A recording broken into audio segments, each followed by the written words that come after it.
Welcome dear students. हम learn कर रहे हैं क्लास 11 की केमिस्ट्री का चैप्टर नंबर 7 इक्विलिब्रियम और आज का हमारा टॉपिक है कॉमन आयन इफेक्ट। तो यहां मैं टॉपिक लिख देता हूं कॉमन आयन इफेक्ट। इसको समझाने के लिए मैं सबसे पहले एक एग्जांपल ले लेता हूं। हमारे पास एक बीकर है और इस बीकर में कौन है, हमने क्या ले लिया H2O और इसमें हमने क्या डिसोल्व कर दिया है एसिटिक एसिड। एसिटिक एसिड के बारे में हमें क्या मालूम है कि ये एक वीक एसिड है, वीक एसिड है। और जो वीक एसिड होते हैं वो क्या होते हैं, वीक इलेक्ट्रोलाइट। और जो वीक इलेक्ट्रोलाइट है उनका क्या होता है, पार्शियली डिसोसिएशन। ये वाटर में डिसोल्व करने पर बहुत कम डिसोसिएट होते हैं, यानी इनका जो अल्फा है वो बहुत कम है। तो इसकी इक्वेशंस क्या होगी, ये हमारे पास है एसिटिक एसिड, इसको हमने कहाँ डिसोल्व कर दिया है, वाटर में। तो ये आयोनाइज होने के बाद क्या क्या बनाएगा, CH3COO- और H+। ये दोनों कैसे हैं, एक्वस है। मान लें कि इसमें डिसोल्व करने के बाद अब इनमें इक्विलिब्रियम स्टेबलाइज हो गया है। हमें मालूम है कि इनका अल्फा बहुत कम है, यानी बहुत कम एसिटिक एसिड डिसोसिएट हुआ है। अब इक्विलिब्रियम स्टेबलाइज होने के बाद ये इक्विलिब्रियम हमने इसी बीकर के अंदर क्या ऐड कर दिया, सोडियम एसीटेट। सोडियम एसीटेट क्या है, स्ट्रॉन्ग इलेक्ट्रोलाइट है। और स्ट्रॉन्ग इलेक्ट्रोलाइट क्या होते हैं, ऑलमोस्ट कंप्लीट आयोनाइज होते हैं। ये कंप्लीट आयोनाइज होगा, इसका मतलब क्या है कि ये जो सोडियम एसीटेट है इसकी इक्वेशंस क्या होगी, ऑलमोस्ट कंप्लीटली है। तो मैं यहां इक्विलिब्रियम का सिंबल नहीं लगा के केवल क्या शो कर रहा हूं कि फॉरवर्ड डायरेक्शंस में रिएक्शंस होगी और बैकवर्ड डायरेक्शंस नहीं के बराबर होगा। एज्यूम कर लेता हूं ऐसे एक बार। तो ये हमारे पास क्या बन गया है, सो एसीटेट आयन, ये बन गया है एसीटेट आयन और ये बन गया है सोडियम आयन। और यहीं से हम अब समझते हैं कॉमन आयन का मीनिंग क्या है। पहले हमने वाटर में इस एसिड को डिसोल्व किया और इस एसिड को, वीक एसिड को डिसोल्व करने पर ये एसीटेट आयन बना। अब यहां इक्विलिब्रियम स्टेबलाइज होने के बाद में हमने इसमें एक ऐसा सोल्ट ऐड किया है जो एक ऐसा आयन देगा जो उस सॉल्यूशन में पहले से है, यानी सोडियम एसीटेट को वाटर में डिसोल्व करने पर यह भी क्या देगा, एसीटेट आयन देगा। तो एसीटेट आयन हमें यहां से भी मिला और ये पहले से इस सॉल्यूशंस के अंदर है, यानी ये आयन कौन सा है, ये कॉमन आयन है, ये है कॉमन आयन। अब इससे होगा क्या, अब इससे यदि हम क्या अप्लाई करें, यहां पर ली चार्टेलियर प्रिंसिपल काम का प्रिंसिपल है। यदि आपने इसका वीडियो नहीं देखा है तो देख जरूर लें। ली चार्टेलियर प्रिंसिपल क्या कहता है कि यदि इक्विलिब्रियम स्टेबलाइज होने के बाद यदि आप रिएक्टेंट की कंसंट्रेशंस बढ़ा देते हैं तो इक्विलिब्रियम रिएक्टेंट की कंसंट्रेशंस को कम करने के लिए उसको प्रोडक्ट में चेंज करेगा। रिएक्शंस कहां हो जाएगी, फॉरवर्ड रिएक्शंस का रेट बढ़ जाएगा। या इक्विलिब्रियम स्टेबलाइज होने के बाद यदि आप प्रोडक्ट की कंसंट्रेशंस को बढ़ाते हैं तो इक्विलिब्रियम प्रोडक्ट की कंसंट्रेशंस को कम करने के लिए उसको रिएक्टेंट में चेंज करता है, यानी रिएक्शंस का रेट बैकवर्ड डायरेक्शंस में इंक्रीज हो जाता है। और हमारे यहां पर जो आयन मिल रहा है वो रिएक्टेंट साइड नहीं है, वो प्रोडक्ट साइड है। तो इसको वाटर में डिसोल्व करने पर एसीटेट आयन की कंसंट्रेशंस बढ़ गई और ये एसीटेट आयन यहां कहां है, प्रोडक्ट साइड है। तो इसकी कंसंट्रेशंस क्या हुई, इसकी कंसंट्रेशंस बढ़ गई है। कैसे बढ़ी, इसके कारण बढ़ गई है। तो यहां क्या होगा, बैकवर्ड रिएक्शंस का जो रेट है वो बढ़ जाएगा फॉरवर्ड के कंपैरिजन में। अब समझना, बैकवर्ड रिएक्शंस का मतलब है कि ये दोनों आपस में मिलके क्या बना लेंगे, एसिटिक एसिड। तो ये दोनों आपस में मिलके एसिटिक एसिड बना रहे हैं। इसका मतलब इस एसिटिक एसिड का डिग्री ऑफ डिसोसिएशन और कम हो जाएगा। ये दोनों मिलके ये बना रहे हैं तो क्या होगा, अल्फा ऑफ एसिटिक एसिड कम हो जाएगा, नंबर 1। नंबर 2, एसीटेट आयन की कंसंट्रेशंस भी कम होगी, साथ में हाइड्रोजन आयन की कंसंट्रेशंस भी कम होगी, क्योंकि ये इससे रिएक्शंस करके एसिटिक एसिड बना रहा है। अल्फा कम होगा, दी हाइड्रोजन आयन की कंसंट्रेशंस कम होगी तो उस एसिड की पीएच बढ़ जाएगी। ये है मेन कंसेप्ट। तो कॉमन आयन होने से याद रखना किसका डिसोसिएशन कम होगा, इसका तो हो नहीं सकता क्योंकि ये तो स्ट्रॉन्ग इलेक्ट्रोलाइट है, तो ये रिएक्शंस बैकवर्ड डायरेक्शंस में नहीं जाएगी। वीक इलेक्ट्रोलाइट की जो रिएक्शंस है वो बैकवर्ड डायरेक्शंस में जाएगी। तो कॉमन आयन होने से किसका डिसोसिएशन, डिग्री ऑफ डिसोसिएशन कम होगी, वीक इलेक्ट्रोलाइट की होगी। और उसकी डिग्री ऑफ डिसोसिएशन कम होने से उस आयन के अलावा उसके साथ जो दूसरा आयन है उसकी कंसंट्रेशंस भी कम हो जाएगी। अब इसी तरह के कुछ और एग्जाम्पल है, मैं आपको बताता हूं, लेकिन मैं पहले क्या लिख देता हूं, कॉमन आयन की डेफिनेशंस। इस पोर्शंस को रिमूव कर रहा हूं बच्चों में। अब क्या है, याद रखना किसका डिग्री ऑफ डिसोसिएशन कम हुआ है, वीक का। किसका कम नहीं होगा, स्ट्रॉन्ग का। तो डेफिनेशंस क्या है हमारे पास, shifting of equilibrium of weak electrolyte, star लगा ले रहा, वीक इलेक्ट्रोलाइट के इन बैकवर्ड डायरेक्शन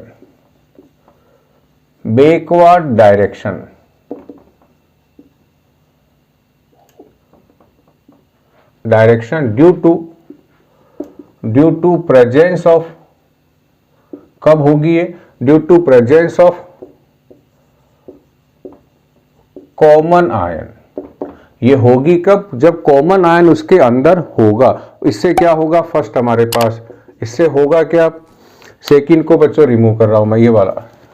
इससे होगा क्या, वीक इलेक्ट्रोलाइट का जो डिग्री ऑफ डिसोसिएशन है वो कम हो जाएगा। तो क्या लिखूं मैं अगला, due to this the alpha, यानी कौन, degree of dissociation of weak electrolyte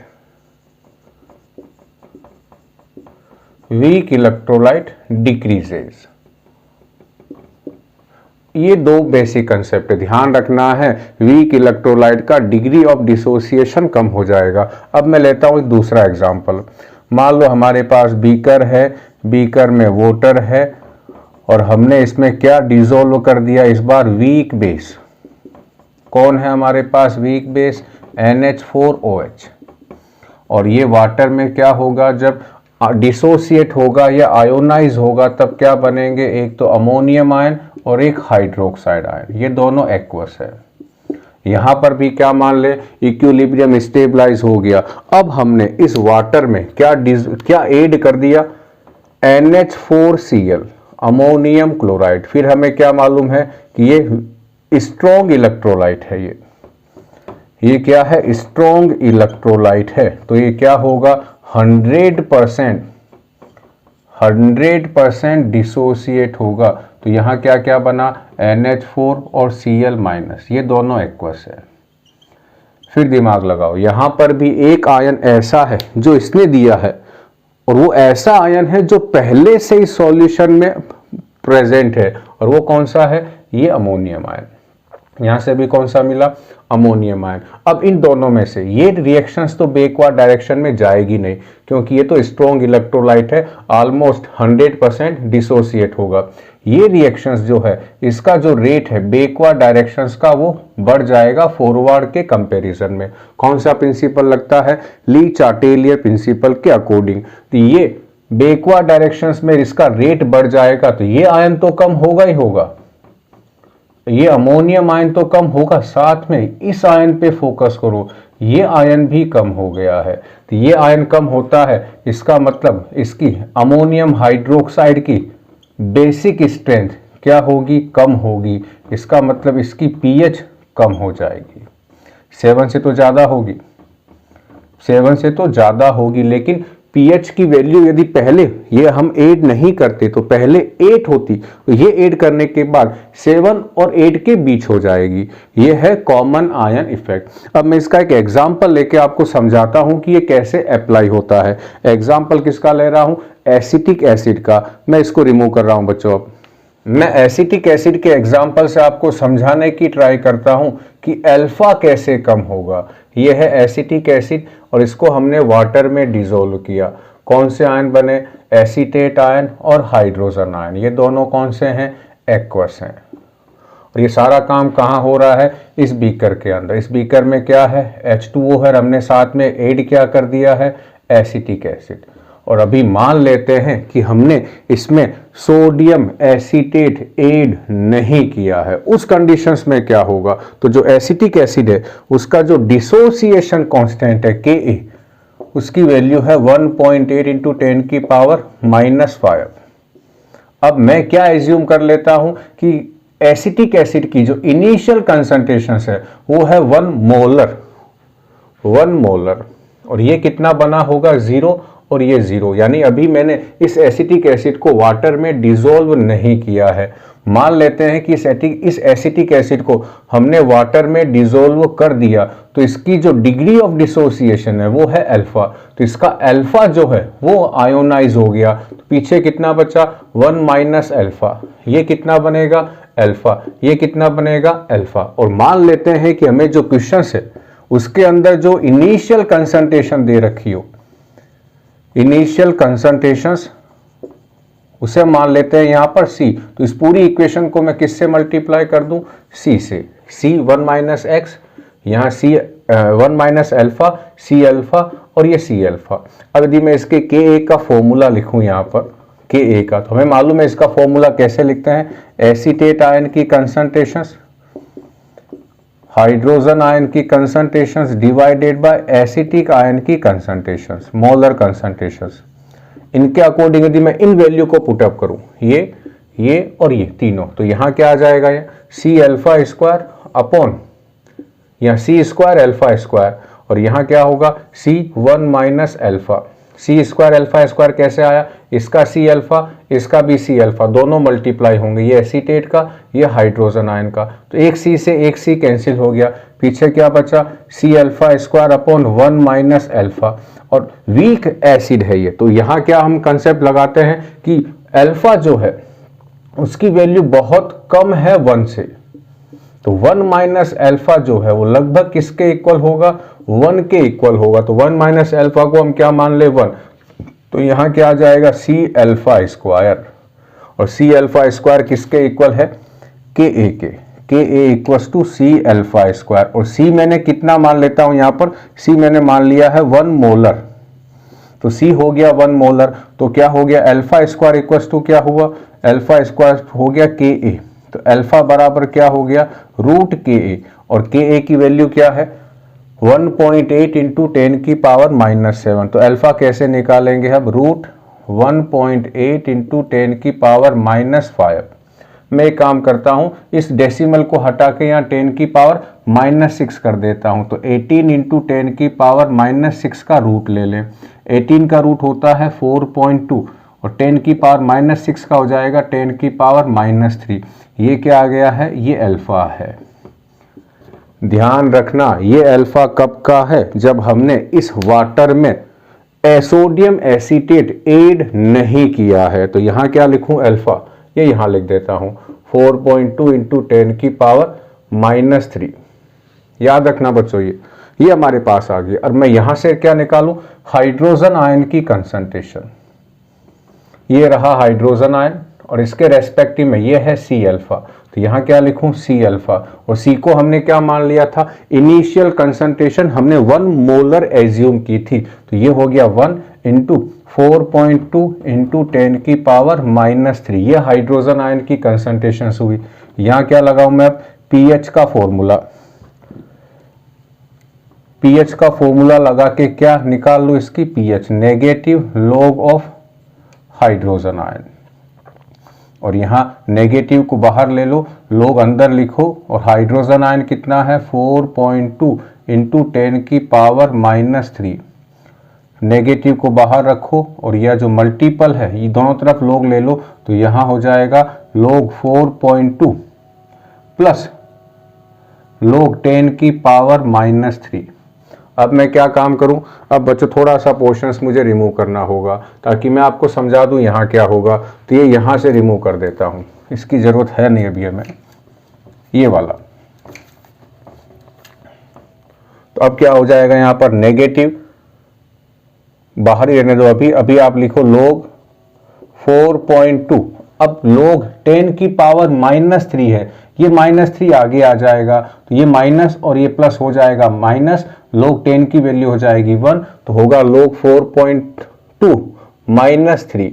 अब इस माइनस को अंदर ले जाओ, तो माइनस यहाँ आ जाएगा और ये माइनस माइनस प्लस हो जाएगा, तो पहले प्लस वाले को पहले लिख देता हूँ, 3 माइनस log 4.2, और log 4.2 की वैल्यू है 0.55, तो यहाँ क्या हो जाएगा हमारे पास 3 माइनस 0.55, तो वैल्यू क्या आई 2.45, ये क्या आई है, ये पीएच आ गई है। एसिटिक एसिड की पीएच कितनी आई 2.545, ये हमारे पास दूसरा, क्योंकि log 4.2 की वैल्यू क्या है 0.55 अप्रोक्सीमेट, ये हमारे पास हो गया। इस एसिटिक एसिड की पीएच कितनी आई है, पीएच यहां लिख देता हूं, वो भी मैं 2.45।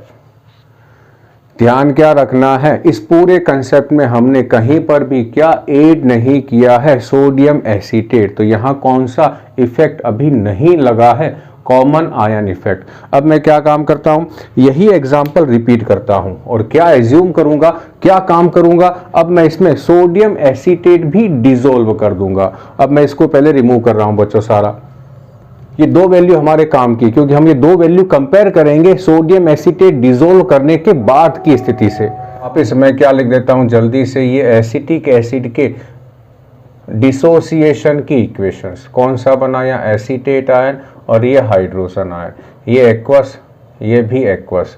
यहाँ लिख देता हूं जो हमारे पास इक्वेशंस आई थी, C1 माइनस अल्फा, यहाँ C अल्फा और यहाँ C अल्फा, और ये कब है 8 इक्विलिब्रियम, और हमने अब इसके अंदर क्या मिला दिया है, सोडियम एसीटेट CH3COONA, कितना मिलाया है 0.5 मोलर, यानी जो एसीटेट आयन है, जो सोडियम एसीटेट हम मिला रहे हैं वो 0.5 मोलर है उसकी कंसंट्रेशन, और हमें क्या मालूम है जितना ये है उतना का उतना ये डिसोसिएट हो जाएगा, तो एसीटेट आयन कितना बनेगा जितना ये है, और सोडियम आयन कितना बनेगा जितना ये है, तो ये मान लेते हैं इनिशियल पे, थोड़ी देर बाद क्या हो गया, पूरा का पूरा क्या हो गया, डिसोसिएट हो गया है, तो मैं इसको क्या मानूं, अब थोड़ी देर बाद ये कितना बचेगा 0, ये कितना बनेगा 0.5 m, और ये कितना बनेगा 0.5 m, हमें तो इससे मतलब है। अब यदि हम चेक करें तो इस वाटर के अंदर हमने क्या मिला दिया है, सोडियम एसीटेट भी मिला दिया है, और सोडियम एसीटेट मिलाने के बाद अब इसके अंदर टोटल एसीटेट आयन कितना हो गया है, एसीटेट आयन, तो यहां से कितना मिला, एसिटिक एसिड से कितना मिला C alpha, plus sodium acetate से कितना मिला 0.5 m, तो ये क्या हो गया अंदर एसीटेट आयन। तो अब यदि मैं यहां पर इन तीनों की कंसंट्रेशंस को दोबारा लिखूं तो ये तो उतना का उतना है, लेकिन यहां क्या हो जाएगा, ये है C1 माइनस अल्फा, ये उतना का उतना है, लेकिन ये जो है ये कितना हो जाएगा C अल्फा प्लस 0.5 m, और ये जो है हाइड्रोजन आयन भी कितना रहेगा C अल्फा। अब बच्चों मैं क्या अप्लाई करता हूं, Ka का फॉर्मूला, अब ये कंसंट्रेशन है हमारे पास इक्विलिब्रियम पर, Ka का फॉर्मूला क्या है, कंसंट्रेशंस ऑफ एसीटेट आयन और concentration of hydrogen ion divided by concentrations of acetic acid. अब एसीटेट आयन की कंसंट्रेशंस कितनी है, ये है हमारे पास C alpha plus 0.05 M, C alpha 0.5 और साथ में दूसरा कितना है, हाइड्रोजन आयन कितना है, C alpha multiply by C alpha divided by, किससे डिवाइड करें, सी 1 माइनस अल्फा। अब बच्चों यहां समझते हैं, सी अल्फा, सी मैंने कितना लिया था, यहाँ 1 लिया था, और अल्फा कितना है यहाँ जो आया है, वो अल्फा था इसका 4.2 इंटू 10 की पावर -3। तो एसिटिक एसिड का जो अल्फा है वो बहुत कम है, तो सी अल्फा में यदि मैं इसकी वैल्यू इसमें ऐड करूंगा तो इसकी वैल्यू पर कोई ज्यादा फर्क नहीं पड़ने वाला। तो सी अल्फा प्लस 0.5 में मैं क्या एज्यूम कर सकता हूं कि सी अल्फा बहुत कम है और इसको इसमें ऐड करने पर इसकी वैल्यू में बहुत ज्यादा डिफरेंस नहीं आने वाला। तो यहां क्या माने हम, सी अल्फा प्लस 0.5 एम लगभग किसके इक्वल है, 0.5 एम के इक्वल है।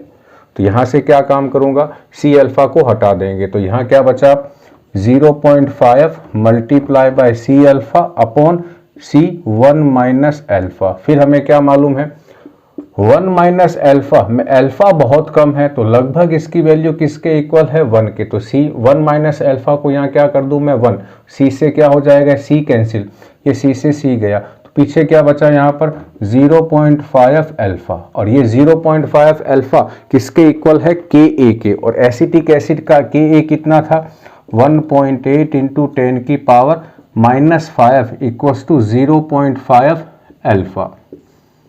ये आया है बच्चों हमारे पास, और यहां से मैं क्या निकालूंगा, अल्फा निकालूंगा, इसको मैं रिमूव कर रहा हूं, यहां से मैं अल्फा निकालूंगा और अल्फा निकालने के बाद हाई पीएच भी निकालूंगा। ध्यान रखना ये जो इक्वेशंस आई है ये कब की है, जब हमने इस बीकर में एसिटिक एसिड के अलावा सोडियम एसीटेट भी डिसोल्व किया हुआ है। और ये दोनों वैल्यू कब की थी, जब केवल एसिटिक एसिड था। अब मैं इसको रिमूव कर रहा हूं, ध्यान रखना ये जो अल्फा आया, अल्फा निकालने के बाद हम क्या निकालेंगे, सी अल्फा। इस हाइड्रोजन आयन की कंसंट्रेशंस का फॉर्मूला क्या होगा, सी अल्फा होगा। तो मैं ये यहां तक का पोर्शंस रिमूव कर देता हूं।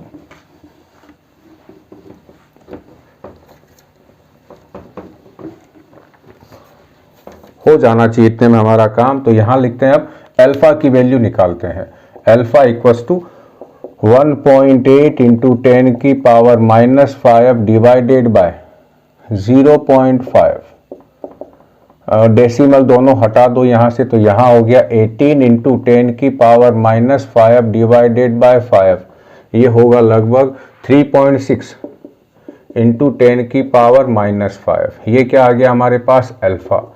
अल्फा आया है 3.6 इंटू 10 की पावर -5।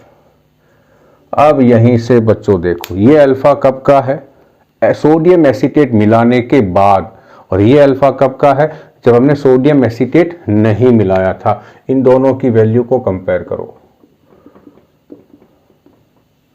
10 की पावर -3 और 10 की पावर -5, यानी ये वैल्यू जो है ये कम हो गई है।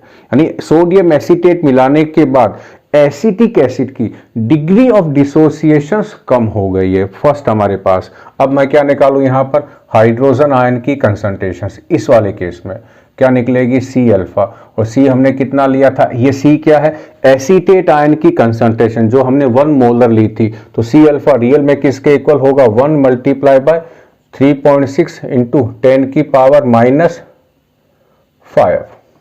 अब इसको हम सोल्व करते हैं, तो यहां हो जाएगा हमारे पास 3.6 इंटू 10 की पावर -5। अब मैं यहां क्या लगा दूं, पीएच का formula, negative log of hydrogen ion. तो नेगेटिव लॉग ऑफ, नेगेटिव को बाहर रखो, लॉग 3.6 इंटू 10 की पावर -5। अब मैं क्या काम करता हूं, इस लॉग को ओपन करता हूं, तो नेगेटिव फिर बाहर रखो, लॉग 3.6, यहां क्या लगा दूंगा प्लस, और क्या लिखूंगा प्लस log 10 की पावर -5। अब इस 10 की पावर -5 को आगे ले आऊंगा, तो ये प्लस ये माइनस यहाँ हो जाएगा -5, और log 10 की वैल्यू हो जाएगी 1 तो हो जाएगा, ये माइनस को बाहर रखो, log 3.6 माइनस 5, ये यहाँ तक हो गई है। अब ये पोर्शंस भी रिमूव करता हूँ बच्चों, और यहाँ से अब आगे क्या निकालने वाला हूँ मैं, पीएच। पीएच कितनी आ गई हमारे पास। अब इस नेगेटिव को अंदर ले जाओ तो हो जाएगा, नेगेटिव जब अंदर जाएगा तो ये नेगेटिव log 3.6 हो जाएगा, ये हो जाएगा +5। तो 5 को आगे लिख दें हम लोग, यहाँ आगे लिख देते हैं 5 को, 5 माइनस log 3.6, और log 3.6 की वैल्यू है 0.55, तो यहाँ 5 माइनस log 3.6 की वैल्यू है 0.55, तो वैल्यू कितनी आएगी हमारे पास यहाँ पर 4.45। ये आ गई पीएच किसकी, 4.45। किसकी है ये, mixture of acetic acid plus sodium acetate, इन दोनों के मिक्सचर्स की है। अब यदि हम केवल एसिटिक एसिड था, जिस समय केवल एसिटिक एसिड था उसमें पीएच कितनी आई थी 2.45, और अभी पीएच कितनी आई है 4.45। यदि मैं इनको कंपेयर करूं तो क्या दिमाग में आया कि यहां जो पीएच है वो ज्यादा है, और पीएच ज्यादा है इसका मतलब उस एसिड की एसिडिक स्ट्रेंथ कम हो गई है,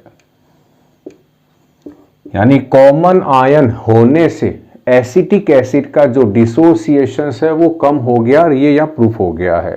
तो बच्चों ये हमारे पास है कॉमन आयन इफेक्ट। अब मैं एक बहुत बढ़िया एग्जांपल लेता हूं, न्यूमेरिकल है, जहां पर आपको समझ में आएगा कि कॉमन आयन इफेक्ट किस तरह से अप्लाई होता है, और उस एग्जांपल में बहुत सारे दूसरे कंसेप्ट आने वाले हैं। तो हम चलते हैं उस एग्जांपल की ओर। जो एग्जांपल है उसको मैंने बोर्ड पे मेंशन कर दिया है, क्या है, calculate pH of 0.1 m ammonia solution. ये हमारा ए पोर्शन है, हमें 0.1 m अमोनिया सॉल्यूशंस की pH को मेजर करना है। सेकंड हमारे पास क्या है, calculate pH after 50 ml of this solution. इस सॉल्यूशंस के 50 ml को इस treated with 25 ml of 0.1 m HCl। इसका 50 ml सॉल्यूशन की रिएक्शंस 0.1 m HCl से होने के बाद जो सॉल्यूशंस बनेगा उसकी पीएच कितनी होगी, और यहाँ कॉमन आयन इफेक्ट किस तरह से अपना रोल शो करता है। तो फर्स्ट हमारे पास क्या ऑप्शंस है, calculate the pH of 0.1 m ammonia solutions. तो जो ही इस अमोनिया को हम वाटर में डिसोल्व करेंगे तो किस में चेंज हो जाएगा, ये अमोनियम हाइड्रोक्साइड में। और ये जो अमोनियम हाइड्रोक्साइड है ये वाटर में अब क्या होगा, डिसोसिएट होगा। कौन कौन से आयन बनाएगा, अमोनियम आयन और हाइड्रोक्साइड आयन।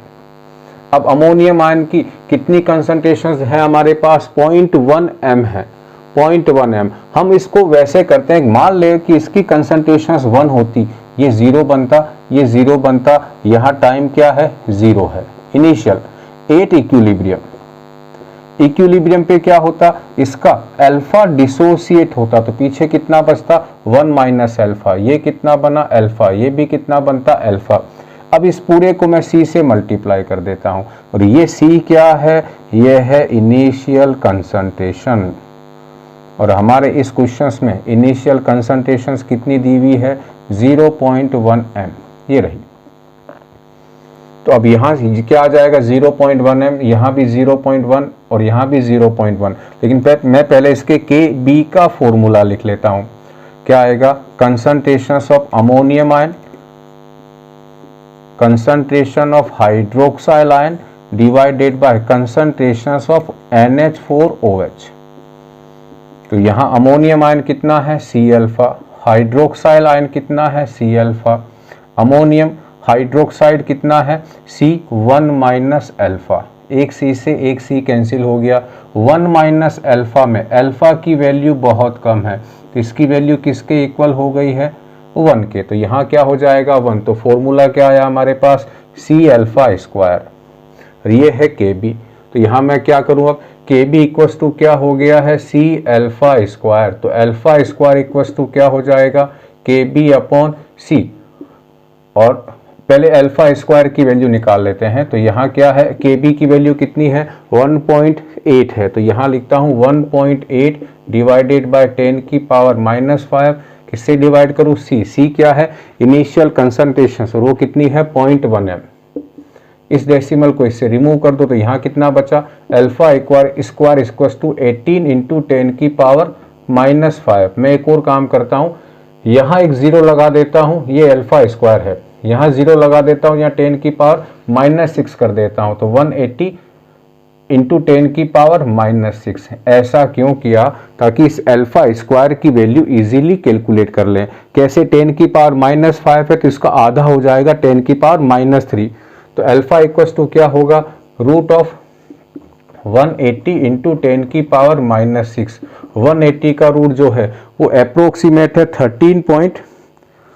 13.4 के आसपास, तो यहाँ लिख देता हूँ 13.4 इंटू 10 की पावर -3, ये अल्फा है। इसको और क्या लिख सकता हूँ मैं, 1.34 इंटू 10 की पावर -2, ये हमारे पास आ गया है अल्फा। और अल्फा से मैं क्या निकालूं, यहाँ पर OH माइनस आयन की कंसंट्रेशन, और OH माइनस कितना है यहाँ पर, C अल्फा है, और OH माइनस कितना होगा, OH माइनस आयन की कंसंट्रेशन किसके इक्वल है, C अल्फा के, और C की वैल्यू क्या है 0.1, अल्फा कितना आया है 1.34 इंटू 10 की पावर -2, दोनों को मल्टीप्लाई करोगे तो 1.34 इंटू 10 की पावर -3, ये आ गया है OH आयन की कंसंट्रेशन। और इस OH माइनस आयन की कंसंट्रेशन से मैं क्या निकालूंगा, POH निकाल रहा हूं। इस फर्स्ट लाइन को यहां से रिमूव कर रहा हूं, ये हमारे यूज अभी तो नहीं आ रही है, इसको रिमूव कर देता हूं बच्चों अब, ये सारा पोर्शन, और यहां क्या निकाल लेते हैं POH। तो POH का फॉर्मूला क्या है, POH equals to negative log of hydroxyl ion की कंसंट्रेशंस, और यहाँ कितनी है हाइड्रोक्साइल आयन, नेगेटिव को बाहर रखो, लॉग 1.34 इंटू 10 की पावर -3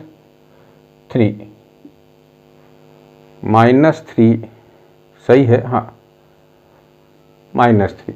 अब यहाँ आ जाते हैं, यहाँ क्या हो जाएगा, इस मल्टीपल को सोल्व करो तो नेगेटिव बाहर रखो, लॉग 1.34 प्लस लॉग 10 की पावर -3। अब इस -3 को यहाँ ले आऊँगा तो प्लस माइनस माइनस लॉग 10 की वैल्यू 1, तो यहाँ हो जाएगा नेगेटिव लॉग 1.34 -3। अब इस माइनस को अंदर लेके जाऊँ तो क्या हो जाएगा, माइनस माइनस प्लस, तो 3 को पहले लिख दूंगा और 1.34 को बाद में, यहाँ हो जाएगा 3 माइनस लॉग 1.34, और लॉग 1.34 की जो वैल्यू है 1.34 वो अप्रोक्सीमेट है 0.2 के आसपास, तो लॉग 1.34 की वैल्यू 0.2 मेंशन कर दूं तो यहाँ होगा 3 माइनस 0.2 इक्वल्स टू क्या आया 2.8, ये आई है POH, ये तो POH आई है। और POH से pH निकालनी हो तो हमें रिलेशन मालूम है, इसको रिमूव कर देता हूँ।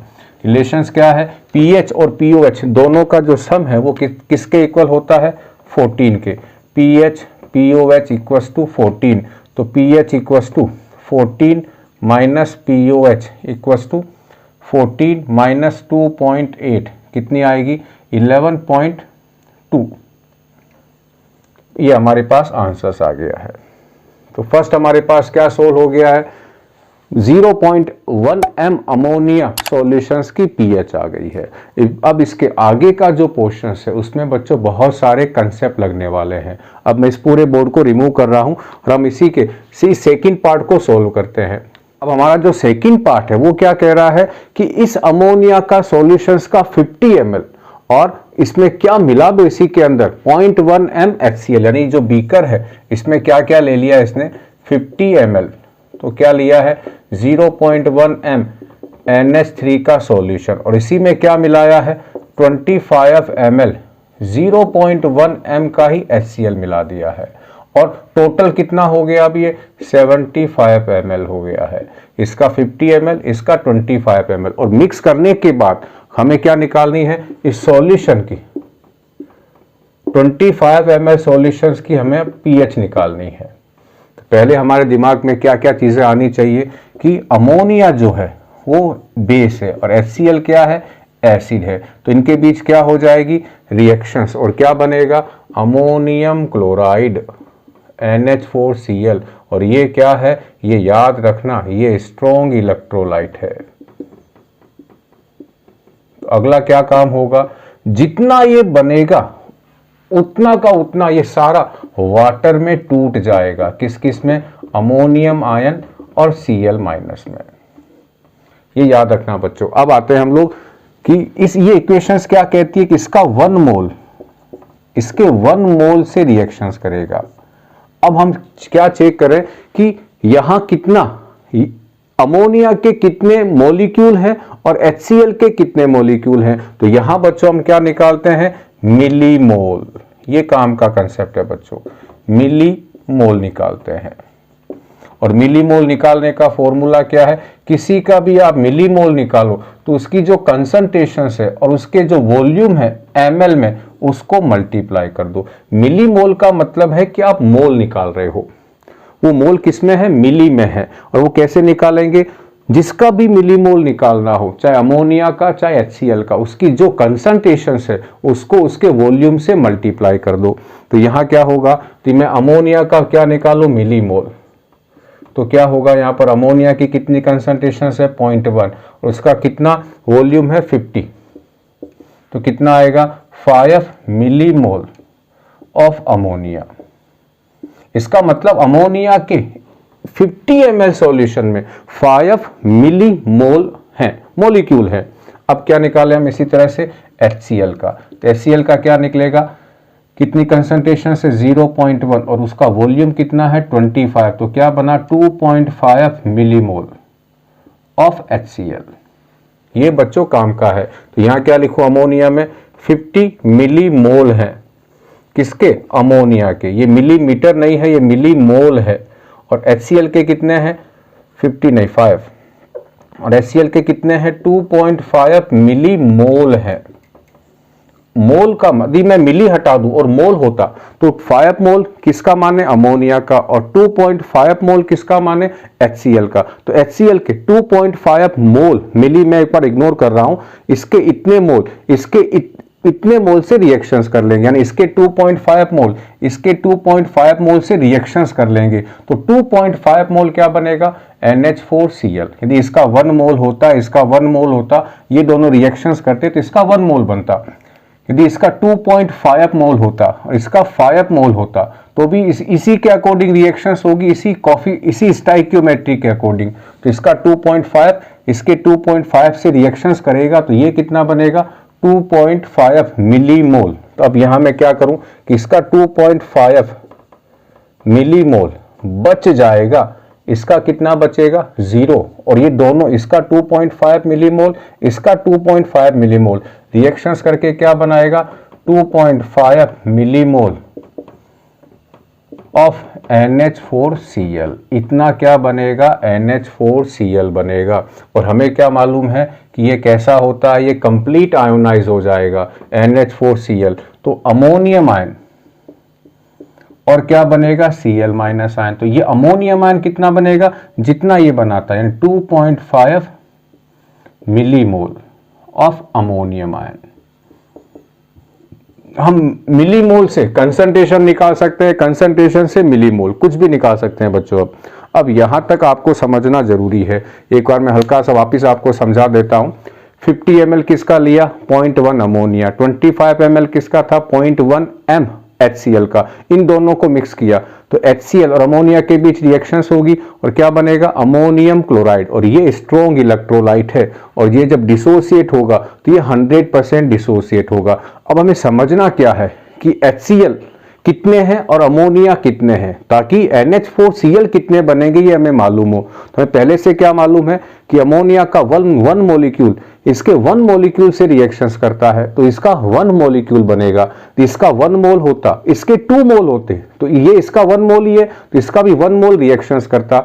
यहां पर HCl के कितने हैं, 2.5 मिलीमोल है और अमोनिया के कितने हैं, 5 मिलीमोल है। तो इसका 2.5 मिलीमोल इसके 2.5 मिलीमोल से रिएक्शंस करके क्या बना लेगा, 2.5 मिलीमोल अमोनियम क्लोराइड। तो पीछे बचा कौन है, 2.5 मिलीमोल अमोनिया बचेगी, HCl बचेगा ही नहीं, और 2.5 मोल NH4Cl से क्या बनेगा, 2.5 millimole of ammonia, ammonium ion बनेगा। ध्यान क्या रखना है, अब सॉल्यूशन का जो वॉल्यूम है वो कितना हो गया है, 75 ml, 50 ml और 25 ml।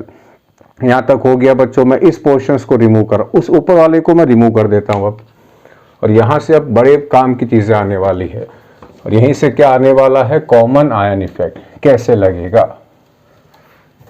तो फर्स्ट हम क्या निकालें, सॉल्यूशंस कितना है, 75 ml। इसमें अमोनिया की कंसंट्रेशंस कितनी है, तो हमें क्या मालूम है, कितना मिलीमोल है, 2.5 millimole of ammonia in 75 ml of solution. तो हमें मालूम है, यहां हमने एक फॉर्मूला देखा था, क्या है, C इंटू M VmL।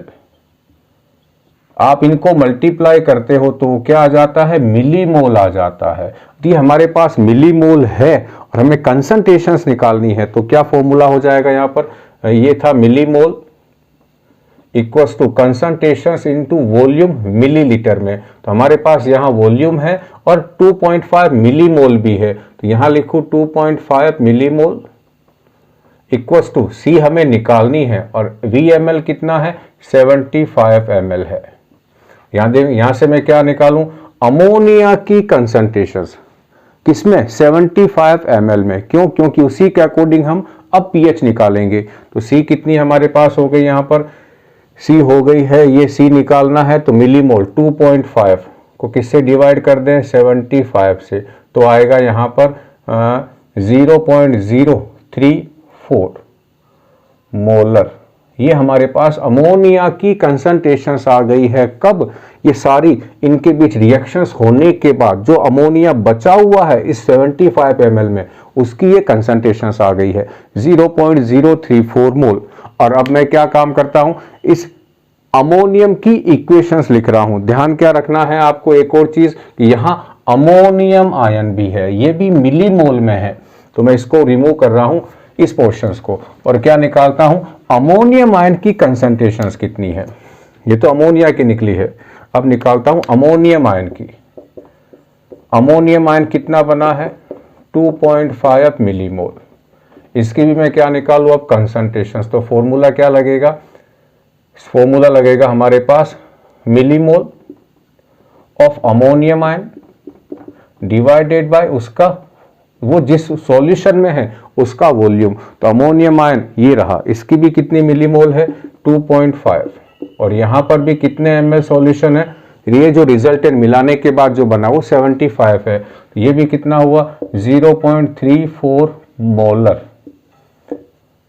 अब ये दो चीजें हमारे पास है, जो 75 ml सॉल्यूशन बना है उसमें इतने तो कौन है, ऑफ अमोनिया है, और इतना ही कौन है, अमोनियम आयन है। और अब बच्चों कॉमन आयन का इफेक्ट लगेगा। अब इसको रिमूव कर रहा हूं बाकी बचे हुए पोर्शंस को, और क्या निकालते हैं हम लोग, इन दोनों की, इस अमोनियम जो बचा हुआ है उसकी इक्वेशन लिखता हूं। जो अमोनिया बचा हुआ है तो उसकी इक्वेशंस क्या होगी, ये हमारे पास है अमोनिया मिक्स करने के बाद, और ये किससे रिएक्शंस करेगा, जो है वो वाटर से करेगा, और क्या बनेगा, NH4OH। ये NH4OH जो है ये वाटर में डिसोसिएट होगा और क्या बनाएगा, NH4 आयन और OH माइनस आयन। यहां समझना, मान लो कि इसका ये 1 होता टाइम 0 पर, तो ये 0 बनता, ये 0 बनता, लेकिन ये आयन जो है ये पहले से हमारे पास उसके अंदर बन गया है। किससे बना है, NH4Cl बना था, और कितना बना है ये आयन, ये बना है 0, तो टाइम 0 पर, और पहले से कितना है, 0.034, ये पहले से है। अब ये कहां से आया है, इस अमोनियम क्लोराइड के डिसोसिएशन से आया है। अब मान लो कि इक्विलिब्रियम स्टेबलाइज हो गया होता, तो ये 1 माइनस अल्फा, ये अल्फा प्लस 0.034, और ये अल्फा किससे मल्टीप्लाई कर दूं सबको, इनिशियल कंसंट्रेशन से, ये C अल्फा से। अब यहां से क्या निकालूं मैं इसका, Kb, तो Kb का फॉर्मूला क्या लगेगा, प्रोडक्ट कितना है, C अल्फा प्लस 0.034, और यहाँ मल्टीप्लाई किसका होगा, सी अल्फा। यहाँ तो ये आ गया कंसंट्रेशंस ऑफ अमोनियम आयन और ये आ गई कंसंट्रेशंस ऑफ OH माइनस। और यहाँ क्या लिखूँ मैं अब, C1 minus alpha, C1 minus alpha.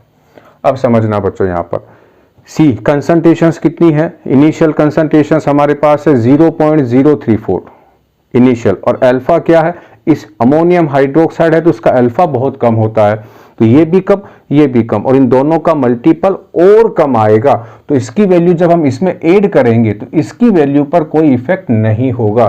तो मैं क्या करूं, सी अल्फा प्लस 0.034 जो है उसको लगभग क्या मान लूं, 0.034।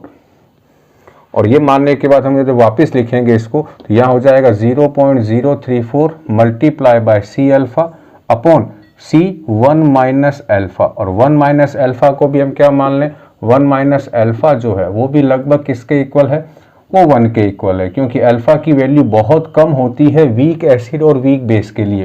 तो इसको भी मैं यहाँ से रिमूव कर देता हूँ, C से C कैंसिल हो गया, तो क्या बचा हमारे पास यहाँ पर 0.034 अल्फा, और ये किसके इक्वल है, ये Kb के इक्वल है।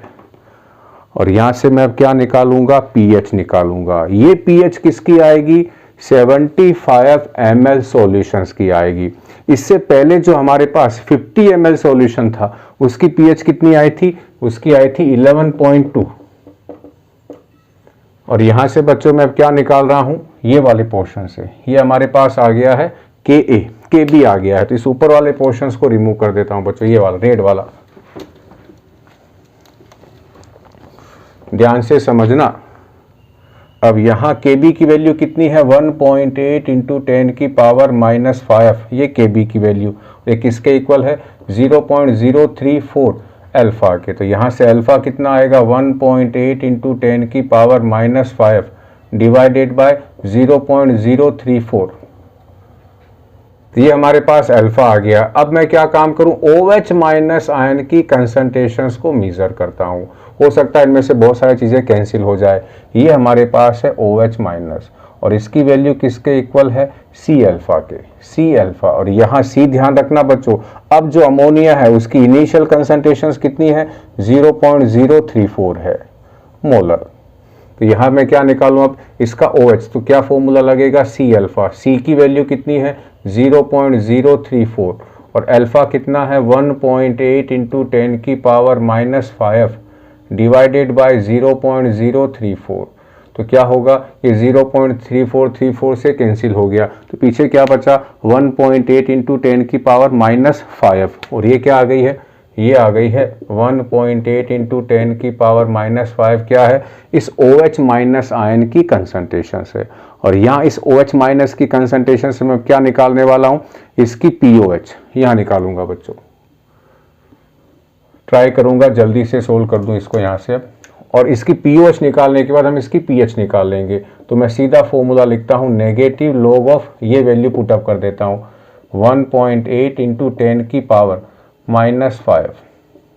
अब इसको अंदर लेके जाऊंगा, तो नेगेटिव को बाहर रखें, लॉग 1.8 प्लस लॉग 10 की पावर माइनस 5, माइनस 5 को आगे लाएंगे तो प्लस माइनस माइनस 5 हो जाएगा, log 10 की वैल्यू 1 हो जाएगी। तो यहाँ क्या हो जाएगा, ये पोर्शन आगे यहाँ लिख रहा हूँ, नेगेटिव को बाहर लिख रहे हैं, यहाँ माइनस 5 हो गया है और यहाँ log 1.8 हो गया है, तो log 1.8 माइनस 5। अब इस माइनस को अंदर लेके जाएं तो हो जाएगा माइनस, तो ये माइनस log 1.8 होगा और ये हो जाएगा 5, तो 5 माइनस log 1.8, और log 1.8 की वैल्यू जो है वो भी 0.3 एज्यूम कर लेते हैं, क्योंकि log 2 की वैल्यू 0.3 होती है। तो अब यहाँ भी क्या मान लेते हैं, 5 log 1.8 की वैल्यू मैंने कितनी मान ली है, 3.3। तो यहाँ हो जाएगा 5 माइनस 0.3, यानी आ जाएगी 4.7। ये क्या आई है, ये आई है POH, ये POH है, किसकी है ये POH, ये 75 ml अमोनिया सॉल्यूशन की है। और यदि इस POH से मैं क्या निकालूं, यहाँ ले लेता हूं मैं, अब जगह बची हुई नहीं है, यहाँ हमें क्या मालूम है, pH, और POH बराबर क्या होता है, 14। तो हमें pH निकालनी है, तो क्या करें, 14 minus POH equals to 14 minus 4.7, तो कितना आएगा 9.3। ये हमारे पास क्या आएगी, उस 75 ml अमोनिया जिसमें है उस सॉल्यूशंस की pH आएगी। और यहाँ क्या लगा साथ में, कॉमन आयन इफेक्ट ही लगा है। उम्मीद करता हूँ बच्चों ये न्यूमेरिकल आपको समझ में आया होगा। ये आपके NCERT टेक्स्ट बुक का है। और इसी के साथ क्या खत्म हुआ हमारा, कॉमन आयन इफेक्ट। लेकिन साथ में मैं एक दो एग्जांपल और बता देता हूं कि और कहां कहां कॉमन आयन इफेक्ट यूज आता है। तो मैं इसको रिमूव कर रहा हूं। एक ऐसा एग्जांपल है जो आपको मालूम होना चाहिए, और वो क्या है, H2S और HCl का। H2S और HCl का। H2S क्या है, ये वीक एसिड है, और जब इसका डिसोसिएशन होता है वाटर के अंदर तो क्या क्या बनते हैं, दो तो हाइड्रोजन आयन और एक बनता है सल्फाइड आयन। ये है सल्फाइड आयन। ध्यान रखना ये कंसेप्ट यूज आएगा। ये साथ में क्या बनेगा, हाइड्रोजन आयन। मान लो इस बीकर के अंदर पानी है, और इस पानी में आपने क्या पास करी, H2S गैस। ये गैस के फॉर्म में होता है, और ये गैस इसमें डिसोल्व हो गई, और डिसोल्व होने के बाद इस तरह से डिसोसिएट हो गई, और इनके बीच इक्विलिब्रियम स्टेबलाइज हो गया है। ये वीक एसिड है। अब आपने इसी के अंदर क्या मिला दिया, HCl, और HCl क्या है, स्ट्रॉन्ग इलेक्ट्रोलाइट है। तो HCl मिलाया, कौन कौन से आयन बनेंगे, H+ एक्वस और Cl- एक्वस। ये रहा कॉमन आयन, ये कॉमन आयन है। यहां HCl कैसा इलेक्ट्रोलाइट है, स्ट्रॉन्ग इलेक्ट्रोलाइट है, तो 100% आयोनाइज होगा। ये रिएक्शन इस तरफ ज्यादा होगी, ये बैकवर्ड नहीं होगी। लेकिन क्या बढ़ गई, प्रोडक्ट की कंसंट्रेशंस बढ़ गई। तो ली चार्टेलियर प्रिंसिपल के अकॉर्डिंग रिएक्शंस किस डायरेक्शन में जाएगी, बैकवर्ड डायरेक्शन में। तो यहां जो है वीक इलेक्ट्रोलाइट में बैकवर्ड डायरेक्शन का रेट ज्यादा हो जाएगा फॉरवर्ड से। तो ये हाइड्रोजन आयन की कंसंट्रेशंस तो कम होगी ही होगी, साथ में सल्फाइड आयन की कंसंट्रेशंस भी कम होगी। और यहां पे कंसेप्ट लगता है, सल्फाइड आयन की कंसंट्रेशंस क्या हो जाएगी, कम हो जाएगी। इस सल्फाइड आयन की कंसंट्रेशंस को कम करने के लिए ही क्या ऐड किया था, HCl। कौन सा HCl, डाइल्यूट HCl। ध्यान रखना H2S और HCl का जहां कंसेप्ट आता है, और क्वेश्चंस क्या आता है कि H2S गैस पास करने के बाद HCl क्यों मिलाया गया, ताकि किसका डिसोसिएशन कम हो जाए, वीक एसिड या वीक इलेक्ट्रोलाइट का, यानी H2S का। H2S का डिसोसिएशन कम होने से फायदा क्या होगा कि इस सल्फाइड आयन की कंसंट्रेशंस भी कम हो जाएगी, और इस सल्फाइड आयन की कंसंट्रेशंस को कम करने के लिए ही क्या मिलाया गया है, HCl। इसी के साथ ये बच्चों वीडियो खत्म हो गया। उम्मीद करता हूँ ये वीडियो आपको पसंद आया होगा। थैंक यू बच्चों।